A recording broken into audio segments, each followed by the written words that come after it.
Berikut presentasi dari kami kelompok 1 atas nama Habibah Sakinah Barok dan Iklimatus Sa'adah. Pengertian Al-Quran. Al-Quran menurut etimologi berasal dari kata bahasa Arab qara'a yang artinya membaca dan Qur'anan yang artinya bacaan.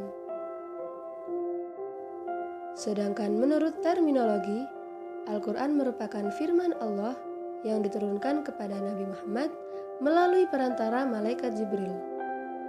Ulama lain berpendapat bahwa Al-Quran adalah firman dari Allah berbahasa Arab, diturunkan kepada Nabi Muhammad, disampaikan umat secara mutawatir, ditulis dalam mushaf, diawali dengan surat Al-Fatihah dan diakhiri dengan surat An-Nas.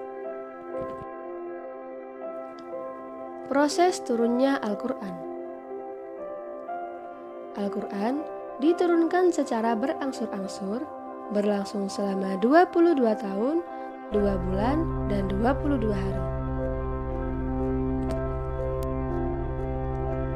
Adapun urutan ayat dan surat yang ada di dalam Al-Quran bukan berdasarkan waktu diturunkannya ayat dan surat tersebut.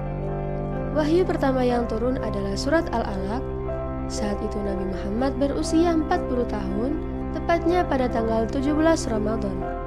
Di dalam Al-Quran terdapat 144 surat, 86 surat diturunkan di kota Mekah dan 28 surat diturunkan di kota Madinah. Periode diturunkannya Al-Quran. Periode Mekah pertama selama 4-5 tahun. Ayat yang diturunkan mengenai pelajaran bagi Rasulullah untuk membentuk kepribadiannya, pembahasan tentang dasar akhlak Islamiyah, dan lain-lain. Periode Mekah kedua selama 4-9 tahun. Ayat yang diturunkan mengenai kewajiban sebagai seorang muslim, pembahasan tentang keesaan Allah, dan lain-lain. Yang terakhir, periode Madinah selama 10 tahun. Kodifikasi Al-Quran. Pembukuan Al-Quran pertama kali dilakukan pada masa Abu Bakar As-Siddiq atas usulan dari Umar bin Khattab. Pembukuan itu dipimpin oleh Zaid bin Sabit dengan cara mengumpulkan semua ayat-ayat yang pernah dituliskan oleh para sahabat di berbagai media. Mengapa hal itu dilakukan? Karena banyak para penghafal Al-Quran yang mati syahid karena ikut berperang.